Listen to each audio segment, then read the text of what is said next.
You can't replace part of the brain. Like, you treat them the same. A source of truth for the medtech industry. Coexists with the prophets. Robot understands things automatically. Number one show in the medtech industry. So Stryker got ahead of that and changed in the 90s, built $1 billion company that held up high. A lot of things. State of MedTech with your host, Omar and Khateeb.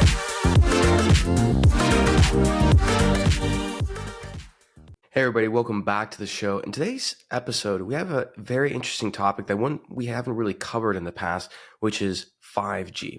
Now, when you think about it, if you look at the hospital of the future, which is really being implemented today, we have smart bracelets that monitor vital signs, and we have augmented reality for surgical visualization, robotics, telehealth, all these different things. And in order to optimize the connectivity, the operationability of these different technologies, you need 5G. And the future of healthcare really is coming into focus, and Verizon is really leading this category of healthcare of the future to today. Now, to talk about this, there's not a lot of people in the world who understand healthcare that deeply, understand the capabilities of 5G. And we were lucky enough to meet with Gary Lynch, who's a global practice leader, CTO over at Verizon for the healthcare and life sciences vertical. We met up with him at the Vive conference in Los Angeles. It's an amazing event for digital health and SaaS. If you're interested in it, they're doing their 2025 event in Nashville in February. Go check it out at viveevent.com. That's VIVE event.com. Now, I'm going to apologize in advance because while we did do this in person, we had some technical issues on our end, not the part of Vive, and my camera actually stopped working. Fortunately, we had great audio thanks to the great people over at Vive, but unfortunately for this episode, we don't have any video. For those of you who are hoping to watch something on YouTube or Spotify, you're just going to have to listen like most of the other podcasts. So with that being said, let's get on to our episode with Gary Lynch, global practice leader over at Verizon. Enjoy. Welcome back to the show, everybody. Live from Vive, I'm joined by Gary Lynch, who's the global practice leader for healthcare and life sciences over at Verizon. Gary, thank you so much for coming on. It's great to have a Texan also on the show. It's always good to have the Texan. Hey, thanks for having me. Absolutely. How are you enjoying Vive so far? I'm enjoying it. I always like coming to this show because there's a lot of innovation happening. So at Verizon, you can think of us as the connectivity fabric, if you will, in a hospital. So if you think about a smart hospital, and lots of innovation here. So I think about, all this emergent tech that's happening, all the new digital health inclusion companies that came out as a result of COVID. So it's exciting. Lots of good buzz and excitement on the floor. Yeah, absolutely. So let's talk a little bit more about that because, everybody's familiar with Verizon, but tell us a little bit more about how Verizon helps power, healthcare of the future. Especially nowadays, connectivity is more important than anything. Aside from the basics of what we think about hospital software and interoperability there, we think about the OR. We're talking about digital surgery and robotics and AI. So how does Verizon sort of weave all that together? Sure. So I've always worked in healthcare, and I worked on the payer side, provider side, managed emergency departments, early in my career. And healthcare, as you know, is very fragmented, right? So I was attracted to Verizon because I thought to myself, oh, wow, here's an opportunity to connect all the different ecosystems, from healthcare and life science, both in the hospital and outside the hospital. And when I think about some of this new emergent tech, especially like in the XR space, so think about augmented reality. In our booth here at Vive, we've got a company called MetaVis. So a physician can put on a pair of HoloLens. We can overlay three-dimensional high-fidelity imagery on the patient. A physician can see where the tumor is, guide his or her incision. And then when my kids say, Dad, you work in technology, it kind of sounds boring. I go Tony Stark on them. I'm like, AI-enabled gloves. Pull out a digital twin of the spine, expand it, twist it. So think about what that can do from a medical education perspective, from surgical assistance. And eventually we will be doing remote surgeries in this country. It's going to be a few years out.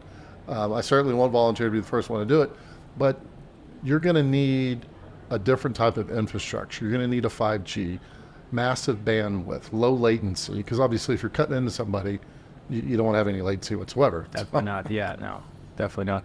Well, and maybe, I have a, highly sophisticated tech audience, but not all of them know the difference between, let's say, a 4G and 5G. So we hear about 5G, like what's the big leap in 5G? Like what makes it any different from 4G aside from just being faster? If you can kind of talk to us a little bit about Sure. So I think about, well, maybe just a quick story. So Please. I'd met Patrick Soon-Shiong, years ago, and this was my first entry into precision medicine. What is precision medicine today?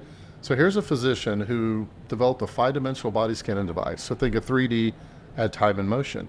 He was breaking patients down to their genetic level, prescribing a very specific clinical pathway, having success with like pancreatic cancer. And so I thought to myself, oh my goodness, like, first of all, it's amazing, but how is this ever going to happen? We have such issues around access to data. We have issues around moving large files around a hospital. And the light bulb went off for me years later, and I started learning more about 5G. And not just 5G, but there's different levels of 5G. And I think that's the thing that a lot of people get confused with, is there's different millimeter bands, right? So we just did a big deployment. It's the first hospital in the country built from the ground up with a 5G private wireless connection on millimeter wave. So millimeter wave is where you get just some massive bandwidth and speeds. And then when you combine that with edge computing, all that stuff we've been moving to the clouds, you take the computation power out of the cloud and you move to the edge of the network. Well, now you've got that extremely low latency to where you can do things like I described to you with the company Metavis, remote surgeries, augmented reality in the surgical room, using computer vision to look for safety and efficiencies pre-op, during, and post-op. So that computer vision with artificial intelligence, that real-time intelligence at the point of care, at the point of need.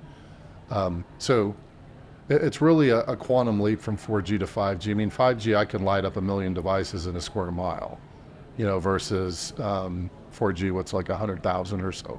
So it's a big step up. Got it. And right now, when it comes to how Verizon deploys, like how do you guys deploy? Do you guys deploy through the health system? Because that's something that a lot of people don't quite understand. Yeah. So lots of different scenarios. Like, is it as simple as like, I'm at home and I say, hey, I'm going to use Verizon Internet, and I call up and, the modems are brought to my house and everything. Is it like that in a hospital, just at a larger scale? I wouldn't say it's exactly like that. What I always tell everyone is, hey, I like the crawl, walk, run type of scenario. Let's maybe, a health system up in the Northeast called us because they installed new high definition cameras because they wanted to minimize nurse exposure to COVID. Well, it sucked up all the bandwidth, on that in the hospital due to those high definition cameras. So we went in there, we updated the cameras to 5G chipsets, and that solved the problem. So when I think of crawl, walk, run, here was where we crawled. We focused on one specific use case. We then extended it to the floor and then multiple floors, and now we're looking at putting 5G throughout the hospital. So the crawl, walk, run type of scenario, you don't need to go all in and wire the entire hospital. We can certainly do that, but I recommend kind of a slower kind of rolled out approach. Got it. What about, when you look at the competitive landscape? So there's Verizon, there's T-Mobile, there's AT&T. I don't know if there's any other players. What is the main difference for the consumer? It's very different to tell. But like at a B2B enterprise level, like how does an enterprise client tell or make that decision as to going to Verizon over T-Mobile or AT&T? Sure. I mean, the first thing you need to look at is who has connectivity in your service area, right? I mean, that's the first thing that I would do. Aside from that, private wireless networks. I mean, every hospital in the country should have their own private wireless network. Why is that? I mean, look at all of the security issues we're having, all the malware attacks, patients getting locked out of their chemo treatment. I mean, we had our first death related to a ransomware attack in a hospital. So, can you talk a little bit more about that? I was not aware of this. Yeah, so I mean, imagine systems getting frozen to where a patient can't get the care they need, like the chemotherapy example that I gave you. Patients who aren't able to get their chemotherapy for weeks, due to these ransomware attacks. Well, private wireless network, you're going to keep all that data kind of enclosed in the house, and you're not going to be sending it out public. You're going to protect yourself. So 5G has all the bandwidth, the low latency, everything that I mentioned before. But when you're talking private 5G, lots of security features built into it, as well. When it comes to implementing 5G, I mean, are there I don't want to call them drawbacks, right? But like if you look at the OR, if you look at the OR from 20 years ago compared to now, like there's a lot more technology and devices in the OR. One of the downsides or drawbacks to that is that you have a little bit more complexity in the OR. You have more room for error, as you start adding new digital devices and everything. So when it comes to going on to 5G, are there certain drawbacks, or is there a certain period to be fully proficient and onboarded when it comes to using 5G? Or is it just simple that you just plug everything in and you just go? I think of the Cleveland Clinic project that I mentioned before, Okay. first hospital built from the ground up with this type of technology. The first conversation, and this is all public information because I can say all this. The first conversation I had with the CIO was, hey, I want to see if we can build completely wireless hospitals. I mean, think about all the Cat 4 and Cat 5 cables, $10 to $15 million, throughout a hospital. You mentioned the OR. That's a good point. Yeah, those cables do cost a lot of money, and then you have to replace them and everything. So that's a cost for the hospital. Okay, now I'm tracking. I mean, it's a rat's nest, and you think about there's some new companies using computer vision in the OR, looking for operational efficiencies pre-surgery and really during surgery and post, looking for safety, compliance. Well, these solutions have historically been tethered to massive cables. Imagine if you can do that all completely wireless. Imagine if you could take a patient room, a smart patient room, even the devices that aren't 5G enabled today, that we could send all those signals up to some form of router, or we can then connect that to the 5G network to make the room smarter, to make them more efficient and less, cabling and that rat's nest approach, if you will. Got it. Where do you feel like 5G is going to have the most impact, in healthcare, other than a hospital like Cleveland Clinic, right? Because healthcare now, it's changed a lot. I mean, if we look at what we're seeing at Vive, I see a lot more, remote monitoring, telehealth companies, right? And that's where I think 5G has a huge use case. But what areas are you personally most excited to see 5G applied? Yeah. No, I mean, you hit it, the nail on the head. The decentralization that's happening in healthcare. And what is that? That's the care moving outside the four walls of the hospital into the home. I mean, both of my parents lost their lives in a hospital. They spent months and, years, battling cancer. And I remember having a conversation. I asked the doctor, why can't we just go home? We know what's going to happen, but why can't we go home? And the doctor told me with my mother, we don't have the tools to be able to monitor your mother at home to make sure she's comfortable. We do today. And imagine like with 5G, what we could do from computer vision in a home, being able to look for fall detections. Oh, hey, this person's gait is changing, let's alert a clinician, or changes in a respiratory pattern. Hey, this patient might be in arrhythmia. So 5G enables us to go from active remote patient monitoring, meaning that I'm telling the physician to go stand on a scale, to more passive, using computer vision, things that patients, they don't have to go do something because, one of my friends who's CEO of a hospital, when I would talk to him about patient engagement, would always say, Gary, my patients don't want to be engaged. Like, how do I get a patient who doesn't want to be engaged? Passive remote patient monitoring can do that. Put a scale underneath their mattress rather than making them stand on something. Watch them with a high definition camera. It's a good point. I didn't think about that, but you're absolutely right. You can put it's pretty low tech. It's just putting a scale underneath their mattress.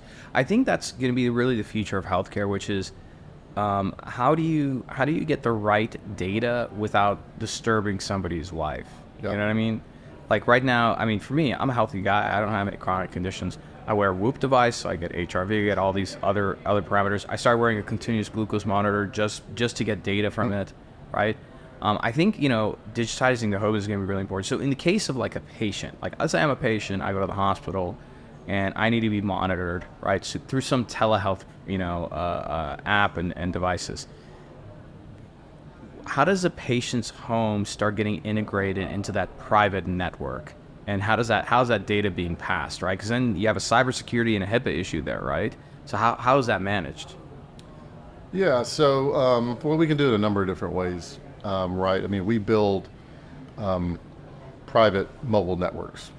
Tomorrow or Wednesday morning when I'm on stage with UC Davis and we're going to talk about health equity, we're going to talk about digital inclusion, we're going to talk about how we're taking all of their at-risk patients throughout the state of California, and we're providing devices, tablets, phones. Oh, so you give the patient, okay, so they're given a device that's secure. They go home, even if it connects to their Wi-Fi, it's getting routed through that secure private network. We're not going to have them connected through their Wi-Fi. Oh. We're going to be setting them with hotspots as well. Oh, I see. So it's going to be connecting right to a private mobile network that will then feed in to the hospital's secure network.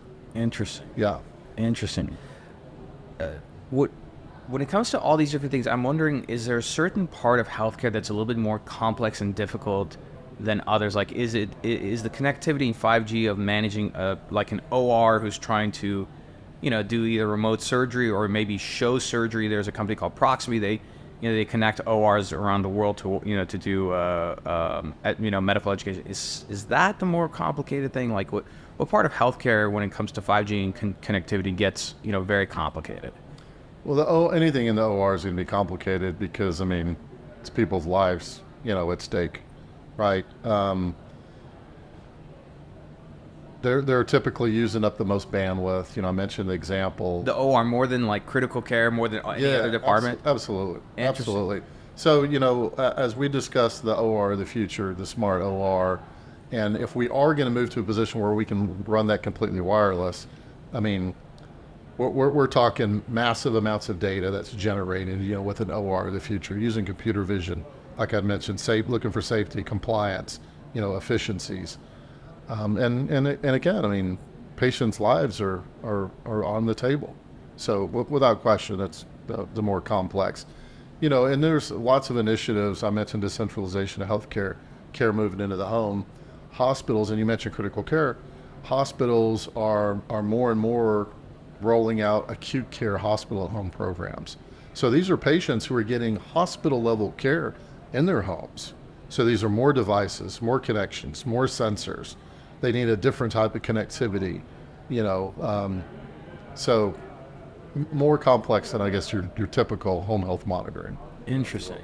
And what was the term you used for that? Acute care hospital at home. Acute care. Yeah, that's the first time I'm hearing that. Acute care hospital at home. Yep. So you're taking acute level patients out of the hospital and moving them into the home. And what kind of devices do they end up going home with? Well, it's kind of all over the board, but they'll have some form of router. They'll have some form of fixed wireless access, right? And in a situation where somebody, has 4 or 5 different comorbidities, and there might be 12 to 13 different things, sensors that we're checking, and devices in the home. Well, sending that through more of a fixed wireless access is more appropriate. If it's somebody who's on home health care but is still a little bit mobile, maybe that's a 5G mobility type device. But it's all over the board, Interesting. And it makes sense, I believe, like for a hospital from a revenue, hospitals, they have to make sure that they're profitable or else they shut down. But it seems like it makes a lot of sense for a hospital with these acute patients because one is that you have less people in the hospital, and so you're decreasing your costs. And at the same time, from my understanding, insurance companies do pay out more for, anything that's done, through telemedicine. Yeah. Interesting. Well, when you think about this, it costs $4,500 a day in a hospital. It costs $4,500 a day. $4,500 a day in a hospital. Imagine what you can do in the home with devices, connectivity, with $4,500 a day. The That's savings. A lot. Yeah. The savings that we could all enjoy. And you mentioned reimbursements. Well, healthcare in this country is dictated by one thing, and it's reimbursements. That ever-changing reimbursement landscape. I started Accountable Care Solutions Group when I was with Optum United Health Group, 12 years ago. There's still that slow transition related to value-based care, that risk that's moving from payers, to providers.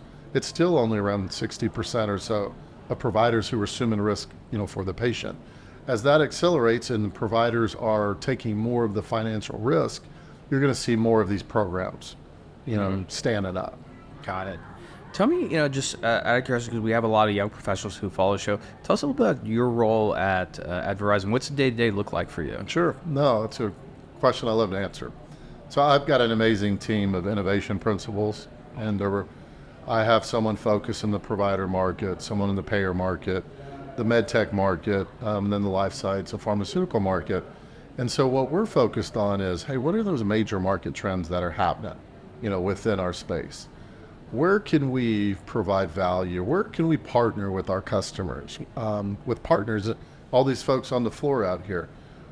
What are those next level or next generation use cases we can come together and develop so that we can deliver to help kind of enable, this new era of healthcare, to improve clinical outcomes, to lower cost, improve clinician satisfaction, improve patient satisfaction. So that's really the focus of my team, are building those next kind of generation use cases. How do you know when you did a good job for the year, you and your team, like specifically, like KPIs wise and everything? Like, how do you look back and say, yeah, it was a great year or not so great year? Yeah, and we certainly, at Verizon, I mean, we're a for-profit company, right? So we have lots of KPIs and things we're measured. I think for me and my team, we kind of look back, where do we make an impact? Where do we change the game? I mean, all of us are, we're innovators. We want to be able to touch the lives on a large, massive scale. When I think about like the project with UC Davis, I think about the project Cleveland Clinic, I think about standing up a private wireless network, a tribal community in Alaska, all the different folks who didn't have access to healthcare, that we were able to get them involved in their healthcare, to get them engaged. Those are the real drivers for me and my team. What was the toughest project you had last year? Ooh, that's a good question. The one that when you were done, you were like, oh, thank God we're done with that one. Yeah. Oh wow. I think the toughest project is always convincing my leadership of Verizon that I want to entrench ourselves more in healthcare. I mean, we are a bit risk averse as a company when it comes to healthcare, right? There's certain things Wall Street's looking for, us, to how we're measured. And, I want us to be able to do more, in healthcare. I mean, there's 100 million people running around the country with a Verizon connected phone. Imagine what we could do to empower those individuals in their healthcare. So I think that's kind of the biggest challenge, is just, one of my bosses said, hey, Gary, if we left it up to you, you'd put a retail clinic in all of our retail stores. And I'm like, ooh, that's a great idea. Why didn't I think of that? But I think that's probably the biggest challenge, is just working on those types of projects. Got it. That's interesting here. And of course, Verizon's a publicly traded company. I think there hasn't been a more exciting time to be in healthcare. Here's my pitch to it, because for me, I left medicine into the software tech world, and I came back, and some of my buddies are like, oh man, why are you going back into medtech? Like, it's, you should have stayed in SaaS. Right now, if you look at the most powerful companies on planet Earth, so Microsoft, Apple, Google, right? They all have a fiduciary responsibility to continue to grow, right? Apple isn't going to wake up tomorrow and Tim Cook's going to make an announcement and say, hey guys, I found a way for us to grow. We're going to start making furniture, right? So there's healthcare, which we spent 20% of our GDP on last year. And so it's huge, and there's a lot of problems in it.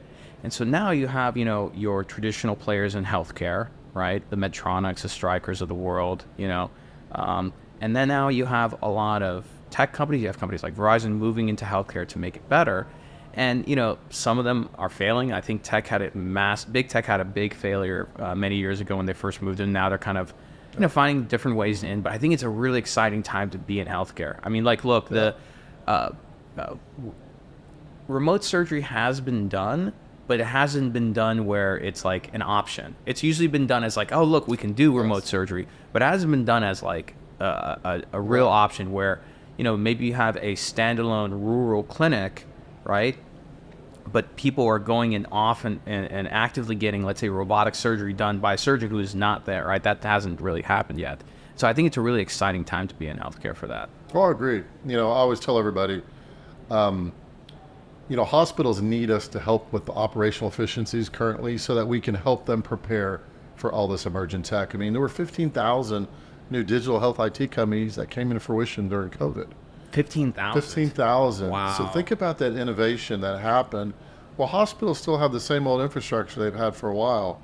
So they can't really take advantage of a lot of this innovation that's happening. So I feel like Verizon, we have a role into helping these hospitals prepare for all of this emergent tech. The explosion in artificial intelligence that can really create a lot of efficiencies, that I'm super excited about, bring a lot of disparate systems together. But we need to help the hospitals, first of all, with their operational efficiencies. Let's get back in the green, and at the same time, prepare them to take advantage of all this new emergent tech. Yeah, 100%. Because the one of the issues is just hospitals, even when times are good, they never have money. And so I think it's so important. There's so many ways for them to operate a lot more efficiently. That'll free up more money, and hopefully they can spend that money on innovation, and more importantly, I think things that are going to make the clinician's life better. I mean, something that's not talked about enough is physician burnout rate is on the rise. Yep. I think I could be completely off on this number, but it's something like the physician suicide rate is like 10 or 20 times more than the general population. It's something really, really high, and it's not because they hate dealing with patients and managing them.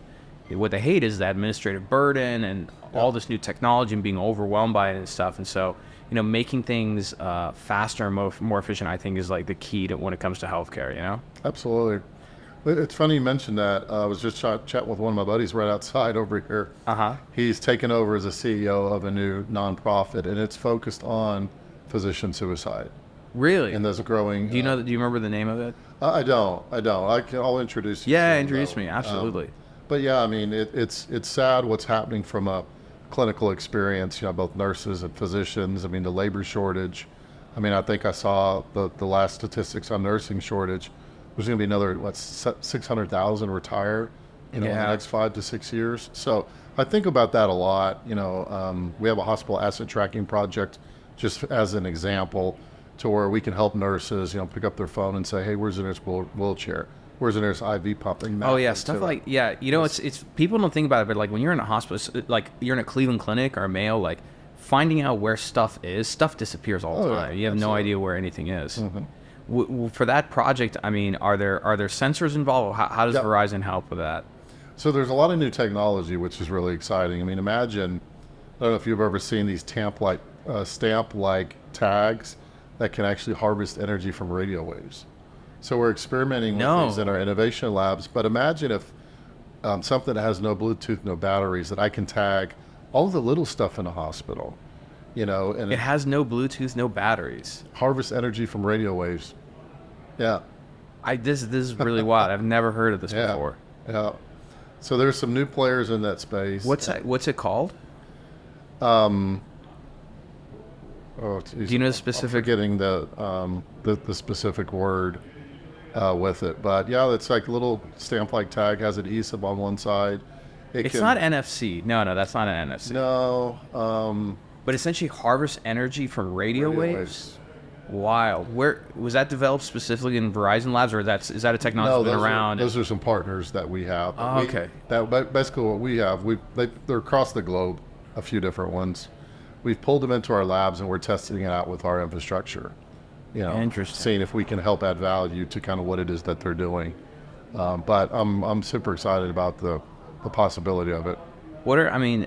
If you can reveal, but like this year, are there any specific types of projects that you're personally more excited about than others? Anything that you're like really amped up about?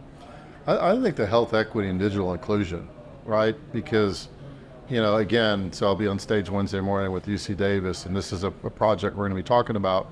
Well, this is a first of its kind health equity project. And I want to take that and I want to roll that out across the country with other health systems, with other payers. So it is probably the one area I'm most excited about. And this is essentially giving healthcare and digital access to people in like rural areas, areas that they normally don't have access to these kind of things. Correct. And then it's more than just giving them a device. You have to help enable them to use it, right? So meaning, I've always said I have one dream in healthcare, is to make it proactive. Imagine if I were to give you a purpose-built device that you could manage your healthcare, and I could load chatbots on that would interact with you. Hey, did you take your Lisinopril? You have an appointment at 4:00. Can I call? Do you have transportation? Can I call you an Uber? But just have that interaction, and it's just as simple as, hey, how you feeling? Remember, and then imagine they take that device, to the hospital. There's some geofencing that recognizes them as they're pulling up, and it tells them where to park. It tells them, hey, walk through this front door. Your appointment is on the second floor. Wayfinds them, if you will, to the location. So you can't just give a device in someone's hand. You have to, it's like that digital literacy piece of it. It has to be easy to use. It has to be to help improve the whole experience. If it's difficult to use, they're not going to use it. It's a good point, and I think that's the most exciting part about what we're discussing today. Because you think about rural areas. Sorry for anybody if I'm going to offend anybody. I'm just going to name some random place. But for example, Wyoming or Montana, right? Small population, really really large geography, right? And I think the other side of it is that, I think people forget that when it comes to healthcare, not everybody is young and educated or, in a position where they have a loved one to take care of them. And sometimes all they have is that phone. Yeah. And so for a patient who's, sick and everything, I'll give you just kind of a random example, just thinking about the chatbot example you gave. I'm using this continuous glucose monitor. It's through an app called NutriSense. And, after a week, there's somebody or something that's checking in on me, sending me a message through the app, but also through email. And, it's, tells me what happened this week with my glucose. And it's like, hey, you want to try these things? I'm like, yeah, well, what about this? And I actually thought about it the other day. I'm like, I have no idea. Am I interacting with a human or an AI? But it doesn't matter. It's getting me engaged and actively helping improve my healthcare. And I think about this on the patient side, which is if you implement what you just discussed, not only do you enhance the patient's care, right? Because you have them engaged, you're educating them and everything. But if something were to happen, a lot of times I think a lot of people don't go to the doctor or hospital because of the inconvenience of it. Or the idea of if you're an older person and you're by yourself, you don't have family around, to go to a really big hospital, park your car and find your way. A lot of times people are just, I'm just not going to deal with it. Mm-hmm. So I love that idea that you just shared. Yeah, thank you. As we kind of wrap up, what are, and feel free to name any companies you want, but being here at Vive and everything, and of course, where you sit at Verizon, you deal with so many interesting projects. You're almost like in a hub. What are some companies that you're personally excited about, that you've seen that you're like, oh, I'm really excited, whether they're, working with Verizon or not, any companies that come to mind where I'm really excited about what these guys are doing?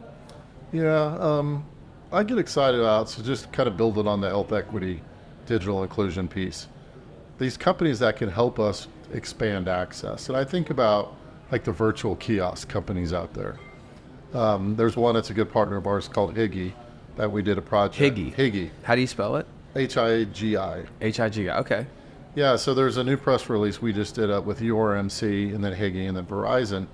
But it's let's take healthcare in non-traditional settings, if you will. Where do people frequent? Banks, grocery stores, those types of things. The particular project that I'm referencing with URMC and Higi it's like health equity meets financial equity. We're putting these health kiosks, these virtual stations, in banks in rural America. Oh, interesting. Yeah. So, that's really interesting. Yeah. So anyone that can help us expand access, partner with the health system to be able to, expand access. I mean, we're both Texans. In Oklahoma, there's one of my favorite places to camp. It's Broken Bow Lake. I don't pass a hospital when I go there. I don't see any physician groups, but what I see? I see $3 Generals. So places like that, more non-traditional. In fact, Dollar General has hired a chief medical officer. Dollar General? Dollar General has hired a chief medical officer. So they know they could really play a big part in improving access to health care. That's a great, equitable. That's a very good point. I never thought about that. Because, and give me an example, when you're going to these health kiosks, what do you find in them? So you can do a number of different diagnostics, right? The traditional blood pressure cuff is what you've always seen, but imagine if you could do more diagnostics. Maybe there's a telehealth component, and a lot of them, there's some that are fully enclosed, where you could sit down and do a telehealth consult, in this kiosk. Lots of other diagnostics are there's one partner where you could actually do an eye scan, that will send off. And so really the sky's the limit. And there's another one that is looking at having like a medication locker kind of attached to it. So imagine if you got 4 high blood pressure readings on 3 different days. I always forget if it's 3 or 4, and then you could grab you some lisinopril just right there at the medication locker right next to it. You don't even have to go into a doctor's office. You don't even have to go to a pharmacy. So just making it more accessible is key. I'll paint something that I wish happens. Okay, this is really wild, but like it'll be amazing. Is in these health kiosks. There's a company, I don't know the name of it. I should find out. There's a company somewhere, I think in Europe, where they've developed essentially a robotic system that you put your arm in, and robotically it draws your blood, right? You know, it would be amazing to see one of those robotic centers in a health kiosk, and then right then and there, within, let's say, I don't know, it would be amazing. Within like 15 or 20 minutes, they're able to give you a full reading of your complete medical ball panel and everything. And then if anything gets flagged, right there you can move into a little booth and just have like a telehealth consultation or something. That would be awesome. Agreed.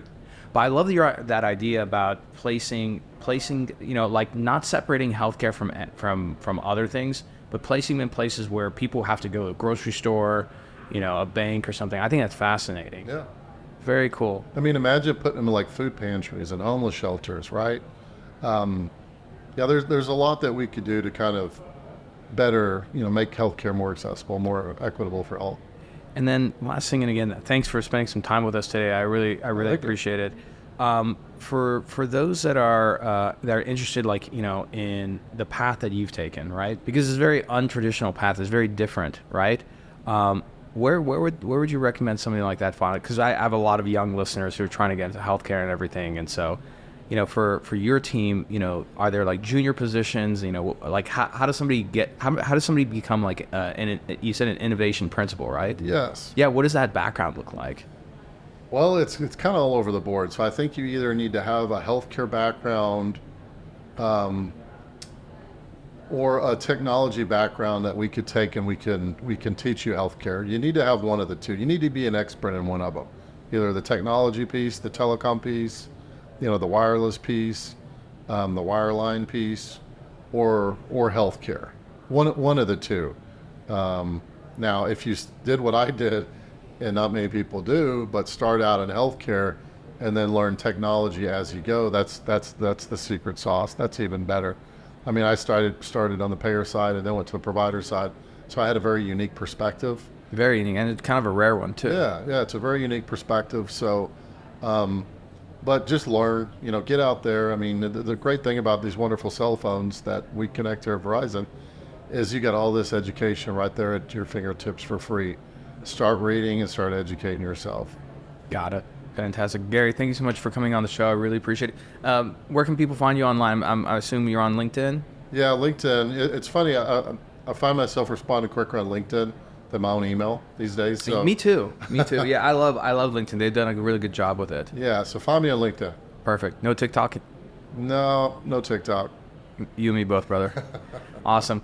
Well, that has been another episode of the State of MedTech. I'm your host, Omar Khateeb. If you haven't already, be sure to subscribe to the podcast and give us 5 stars, and we'll see you all next time. Thanks for checking out this episode. If you want to do me a big favor and join so many other people who have helped grow this podcast, take a second and look below. If you're on Apple, give us 5 stars and write a short review. If you're on Spotify, just give us 5 stars. And if you're on YouTube, hit the like button. And most importantly, if you can, subscribe. We release so many different episodes that you may miss. Be sure to subscribe and turn your notifications on. You get extra points with me if you subscribe across all 3 channels. Thank you so much. And if you felt like this episode helped you, send this to somebody who'd really enjoy and appreciate it. Share and spread the love. We'll see you all next time.